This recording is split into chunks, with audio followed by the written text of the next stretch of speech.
Rogers TV.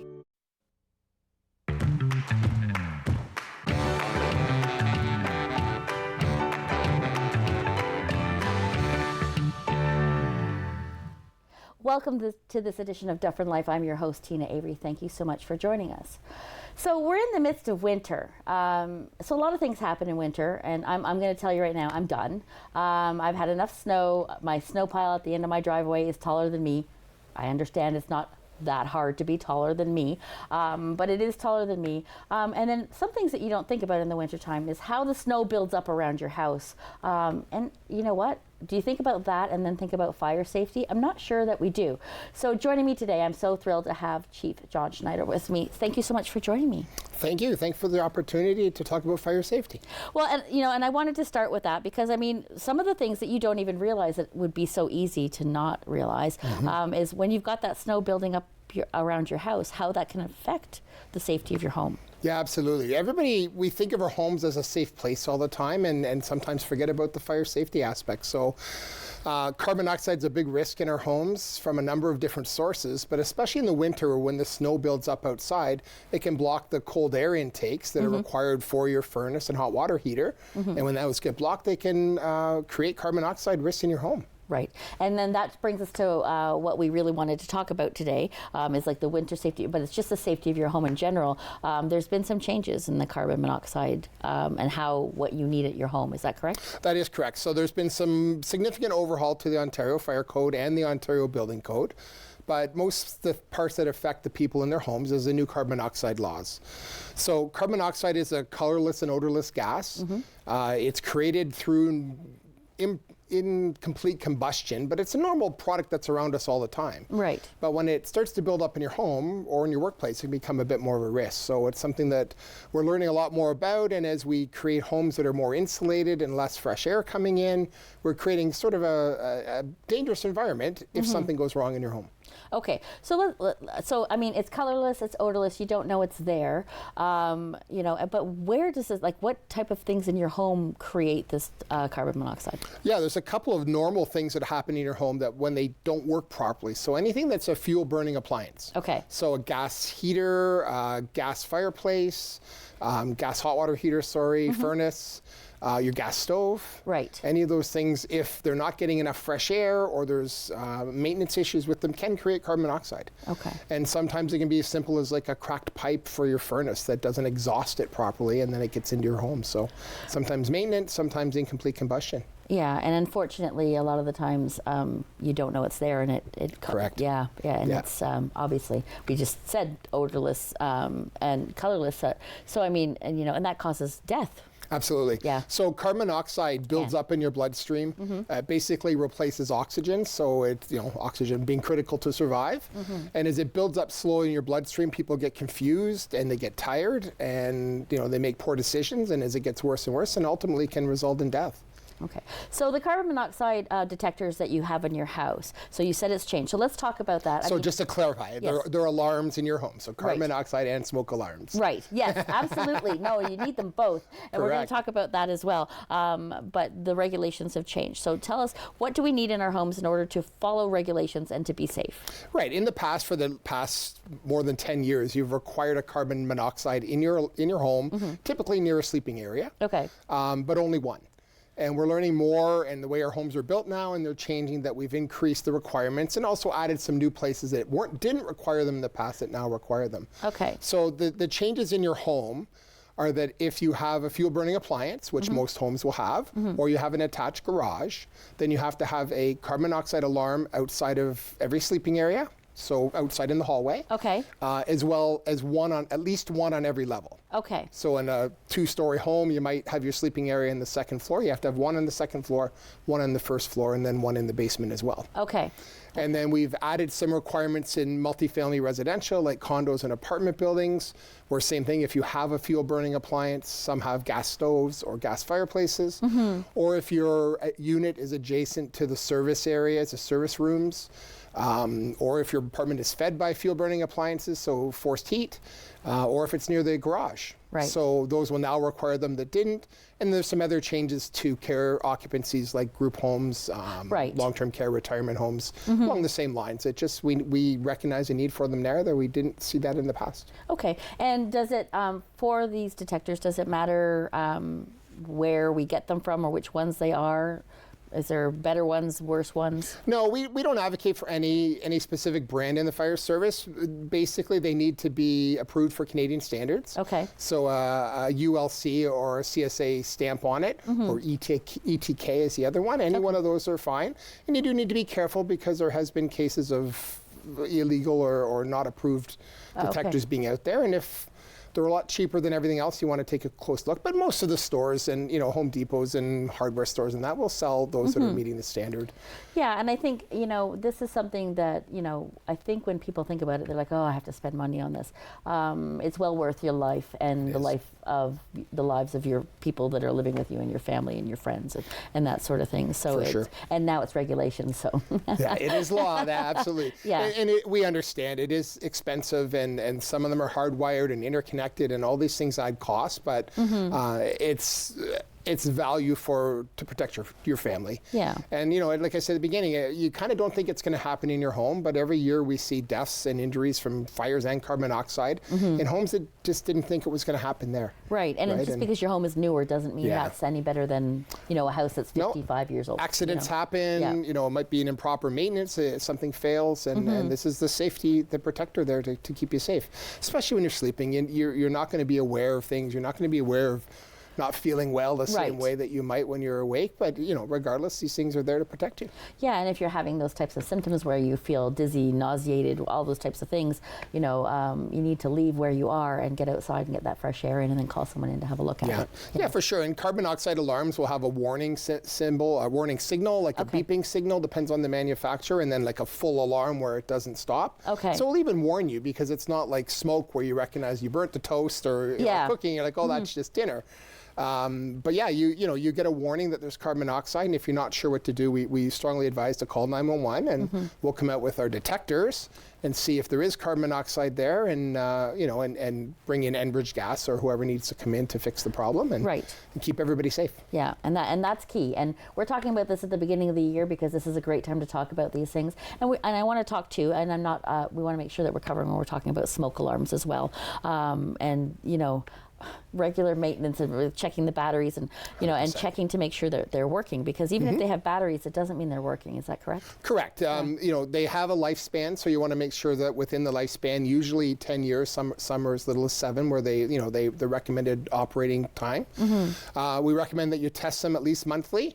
To make sure that the alarm works for it. And we also recommend that you carefully vacuum them to get the dust out and things like that on a regular basis. I didn't know about the vacuuming. So this is good because, you just assume like, oh, I test it, I change the batteries when the seasons change and I'll do all the things. But, batteries are not always 100%. And even if you're taking them out of the package, you really need to test everything. For sure. That's really important. So I had a question just in general. Are fire extinguishers meant, is that a regular, you're supposed to have fire extinguishers in your home? No, you're not required to in a residential home. In certain occupancies, restaurants, and manufacturing things, it would be a requirement under the building code and the fire code. The challenge with fire extinguishers, great addition to your fire safety plan at home, but you also have to understand how to use them. Right. And there's some great videos online of people not knowing how to use them and can make it worse. And also, we don't want to injure people. Right. Sometimes people will stay too long to try and put out a fire when they need to evacuate. So it's a bit of an experience and a training piece around it. So it's a great tool. If you're going to invest in it, make sure you invest in the training or understanding of how it works as well. Yeah, absolutely. And they do expire, just so you know as well. Like they don't last forever. So that fire extinguisher you put under your kitchen sink about 20 years ago, you might want to have a look at it. Yeah. Correct. And they can be recharged and tested. There's companies that will do that for you. Some of them are at the cost, and some they just kind of dispose of properly and buy a new one. But there's a few options out there. Okay, so let's talk about a fire safety plan. Because when I was growing up, there was always that talk, like, you have your routes, you know where you're supposed to go, and, some people did it and some people don't. But I don't know, do people know to do that now? Well, our fire safety campaigns are always pushing this, and I think, like many safety issues, we kind of hit the wall where the people that have listened are listening, and we're struggling to reach some of the audiences, so welcome opportunities like this to connect with people. Fire safety plans are probably, in addition to smoke alarms, the number one thing that you need to have in your home. Right. A lot of our fire safety efforts go at the public school age kids, and they bring home this diagram and say, Mom and Dad, the firefighter said we need to do this, and it's a great avenue to get it done. Fires 2 decades ago took 15 to 20 minutes to grow to what we call a flashover, a really dangerous stage. So you had 15 minutes to get out of your house when it was on fire. Yeah. Now you can have as little as a minute. Wow. So we've changed all our couches are synthetic material, our rugs, everything's painted or glue. We've really changed those things so when fires do happen, they can grow very quickly in your home. Okay. And you know what, I just thought of this too as well, because it is wintertime and we talked about the snow, but in the wintertime, if you've got a back door or a side door and you've got 5 feet of snow built up to that, and that's your escape route, that's something you really, it's not just cleaning around your, Enbridge gas, the meter and cleaning, you really should have a path. Absolutely. Yeah, you should have a primary route that you're going to take. The doors are typically what that is, front door or back door. And then you have alternates. If it's a window onto a garage roof, even that's safer than being inside. And then the primary thing you really need to do is have a meeting place, because we don't want half the family to go to one neighbor and the half to go to the other, and we get there and we're unsure of where people are. So the best thing we can hear when we get there is that everybody's outside and they're safe. And at that point we can go in and put out the fire, because if we're not sure, we're going to put all our efforts into trying to locate them, and that slows down our firefighting abilities. So. Yeah, that makes complete sense. And and you think, oh, this is common sense, but you don't expect and you don't think about, if this is happening in my home, right? There's, everybody has pets in their home, and you're saying how quickly things can happen, and you really do need that plan. And if you live by yourself, you still need that plan. You may not have to plan where you have to meet yourself, but you definitely have to plan, your escape routes out. Because I thought about that in my house too. I have a 2-story house. And I'm like, well, if it was on the boat, I would have to climb out the window and go onto the garage, but there are different ways to do it, but if your back door is, and you're trying to shovel to get out, or your back gate is, you're hopping a fence at that point, but you're outside. Yes. Right, and you're outside, and you're in a position that you're safer right off the bat. It's a challenge, and I say the key to this is early detection. So the smoke alarm going off, you react to it, so you're trained and you practice that when that happens, we do A, B, and C in this order, and that will help you. Yes. Right. If you delay and you're not sure, or you look for your wallet or your purse or your, things like that, that's the time that you might not have. Yeah. And then it becomes confusing, and in the chaos, people do some odd things. Yes. In fire situations, and that's unfortunate because injuries and deaths sometimes result. Yeah, and I think we've got a little bit less than a minute, and you really need to think about these things. So I'm saying this to you. This is our reach out to you to create the awareness. Really think about your plans. Find out more about the CO detectors, the carbon monoxide detectors. I want to thank you, Chief, for coming on the show today. Thank you for the opportunity. And I'd last say, if you have questions, reach out to us through our website or email. We're happy to provide support and guidance on these things. Amazing. We want everyone to stay safe. So don't you go anywhere, though. We'll be right back. So we're still on screen.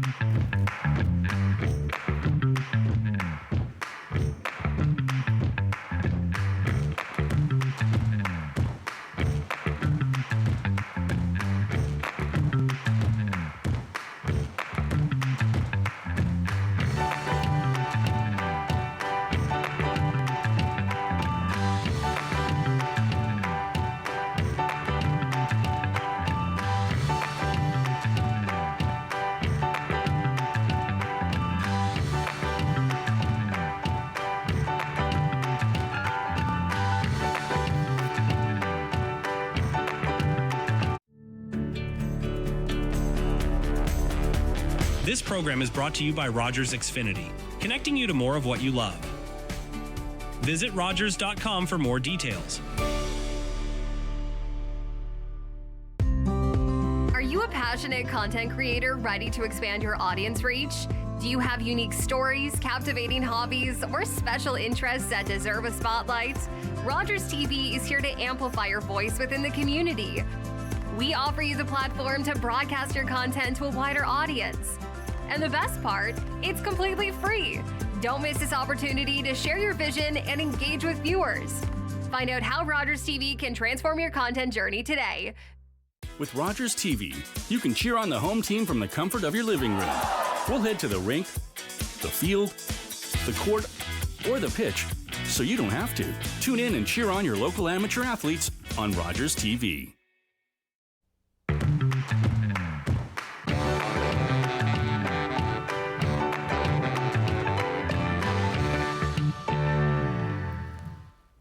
Welcome back to Dufferin Live. Thank you so much for staying with us. And if you're just tuning in now, you're tuning in at a great time. There's a program called Telecheck, and it's put on by Headwaters Healthcare Center. And joining me today, we have Jennifer McCallum, and we have Chief Gary Staples from the, I'm going to say it wrong, but it's from the Dufferin Paramedic. Correct, yes. Anyways, I'm just going to keep on going. But thank you both so much for joining me today. Hey, thank you for having us. Jennifer, so you're the manager at Telecheck. Yes. Let's talk a little bit about what it is, because I had just heard of it. So if I'm just hearing about it, I'm sure there's a few of you who haven't heard about it as well. So what type of program is it? Yeah, so Telecheck is a great program. It's a call-out program to older adults.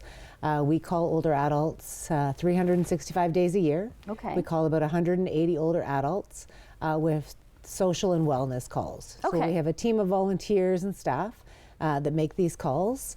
They connect with the older adult who have registered for the program, who have decided what they want us to do in the event that we don't get them.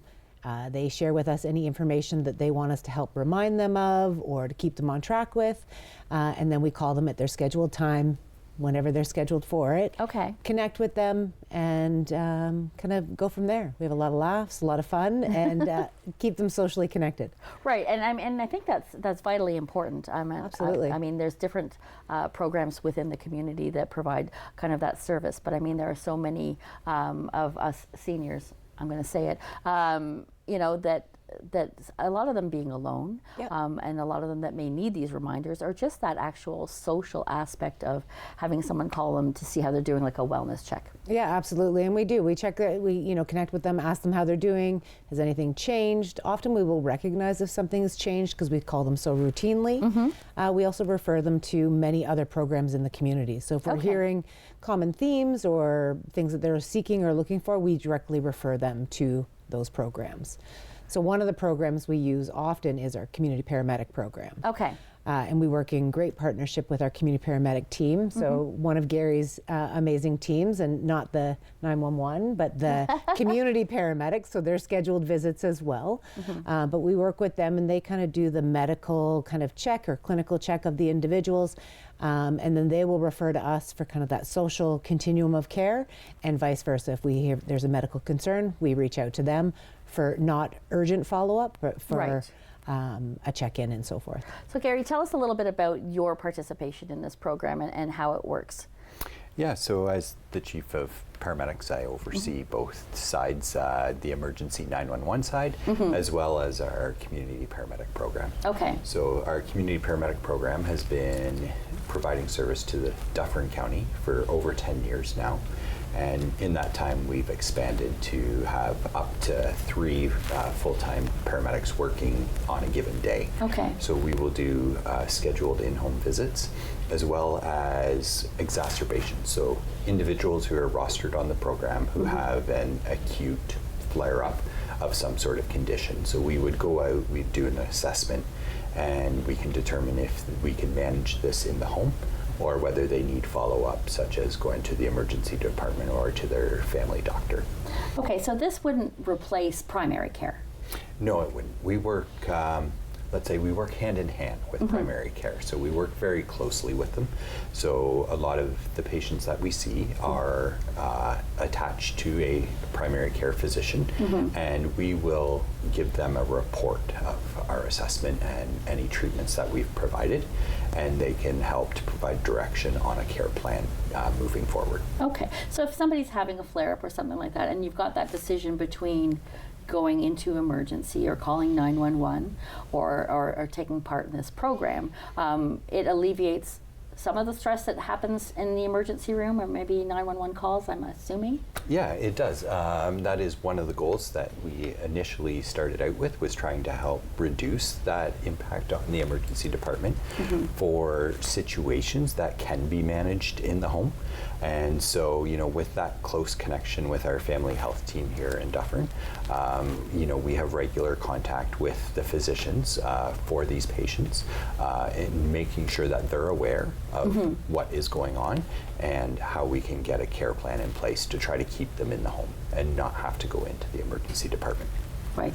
So Jennifer, this program in itself creates kind of a preventative type of approach to your own somebody's health, right? Versus the reactive approach. Absolutely. So very proactive approach. Like we want to try to get people to the right support at the right time. So before there's an emerging or an acute incident, or before something escalates to a point where they're not safe. So we want to try to, with social connection, with getting medical check-ins from our community paramedics, in combination, in partnership, we integrate our supports together to get people to the right support at the right time, ideally. Okay. Yeah. So tell me, how does somebody kind of sign up to have these calls done? It's super easy. Yeah, and talk a little bit about that process about learning exactly what they need, because I feel like there might be some people out there, and they may be older, they may not be on the lower end of the age scale or whatever it happens to be. Yeah. They may not know what they need. Yeah, absolutely. So if they're interested in someone calling and checking in with them on a regular basis, they can determine how often they want those calls, like once a day, twice a day, once a week, 7 days a week, whatever it is that they'd like and preferred time of day. So we do morning calls from 8:30 till noon. Okay. And afternoon calls from 3:30 till 7. Okay. So afternoon calls are just Monday to Friday, and morning calls are Sunday to Monday, or Sunday to Saturday. Okay. They can call our number, 519-415-3764. Leave a message and we'll call you back. Okay. That's the easiest way to do it. We do an intake with the individual, find out their interests, their likes, where they live, who they want us to call in the event something changes. The needs are really, do you want someone to check in with you? Right. We can build the conversation and get to know you, build rapport, and then we end up learning more about each other as we continue to grow and about programs in our community. Yeah. And I think that's an important thing for a lot of people, is that connection, because not everybody has someone living with them or family or close friends that they can see on a regular basis, or maybe can't connect with all the time. Right. And having that connection gives people a sense of self, as well as that need to have a and it allows, conversation. like when you're having those conversations, you learn about people, and they end up sharing, and then they share kind of some of those needs. And have you considered, getting meals delivered? Have you considered looking into having some extra help with kind of, I always say, the nitty-gritty of your cleaning in your home? Right. Have you considered our community paramedic program? And then we also expand to knowing like a lot about the, we call it social prescribing, and recommending individuals in partnership with our community paramedics to go, to the different museums, or go to the theater, or going to a seniors group, other small things that may be happening in the community, and those social programs that keep people engaged and involved. Right. And I think that, as I said, I think it's vitally important. And I think, and I didn't know anything about this program before we started chatting. And I'm looking at it like that. Well, that's phenomenal. And the age, I think, is 55 and above? Yeah, so we ask that you're 55 and up. We will, it always can change a little bit, but in Orangeville and Caledon are the areas, or Dufferin and Caledon, rather, are the areas that we serve. So we cover all of Dufferin County and all of Caledon. Okay. So, for the community program that you have, Gary, do they get involved through Telecheck? How does it work? There's a number of ways that you can get referred to the program. Okay. So self-referral is always accepted. So whether that's yourself or a family member or a loved one, you can go to the Dufferin County website or to the Headwaters website. There's link to the referral form or how to get the phone number or an email, and you can just send in a referral that way. Okay. Our paramedics doing 911 calls will also make referrals directly to the community paramedic program.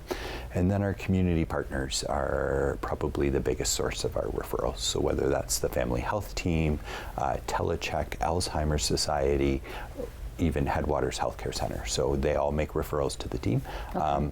And that's with the long-standing collaboration that we've had, that they understand the best impact that the community paramedics can have, so that we can make sure that all of our programs are operating efficiently, so that we're not going to see patients that we're not really going to be beneficial to. Right, right. And I think, I mean, the communication that you must have with all of these different organizations and everything has to basically run, I think, like clockwork almost, just so you can kind of stay on top of it and then make sure that nobody's falling through the cracks as well. Like it's, you know, and obviously if they've got scheduled calls and you're able to kind of you know, feel out what people need and recommend, I think is so vitally important. So with your program, Jennifer, do people, I mean, is it volunteers that make the calls? Yeah. So majority of our calls are done by volunteers. We do have a small staff team that helps support those volunteers in the day-to-day, but we have over 55 volunteers that are a mix of older adults themselves to students in, you know, first years of universities, colleges, kind of persons that work full-time and that still want to give back, so they come and do our evening calls. We are daily grateful for our volunteers. They are truly the heart of our program, and they bring such warmth and love and kindness to every call. Each call is, you know, they meet the individual where they're at. They talk about what that individual wants to talk about, and it's quite beautiful. Actually. Yeah. I mean, it truly is a unique skill, and giving back to the community in such a way, I think, is heartwarming. It gives you almost like that warm, happy, fuzzy feeling. Oh yeah. Just thinking about it, for sure. Most of our volunteers will say that they feel sometimes guilty because they get so much out of it and they enjoy it so much. And they give us approximately 6,000 hours of time per month. That is amazing. It's incredible. Yeah, and from what I understand, I believe that you work with another community partner with regards to different languages. We do. So we work with the Polycultural Community Services. So they support us if we have calls that an individual wants a varying language that we don't have a volunteer that will offer. We will ask them to help support us with those calls. Okay. Yeah, so they've volunteered with us for over a year now, like a year and a half, I think it is, almost 2 years. Wonderful. Yeah. So we've got about a minute left. Yeah. And I mean, I think you've already touched on it, but from your own perspective, why this is so important for the community? I think it's important because people need connection. We kind of lose that on a regular basis, being, you know, in our own worlds or doing things virtually or not getting out as often. Unfortunately, many older adults don't get out as often as maybe they used to, so their worlds may get smaller. So having these connections and different pathways of connecting with health, social, and human services are what we all need and will be preventative in the long run. Absolutely. Well, I'm definitely impressed with the Dufferin County Paramedic Services and what you provide, because I learned a lot of new things today, I'm going to be honest, and I want to thank you both for coming on the show. I really appreciate your time. Oh, it's been a pleasure. Thank you for your time. And until next time, bye-bye for now. So we're still on screen, and this is where I'm like, Teena?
Connect with us by visiting our website or email us at comments@rogerstv.com.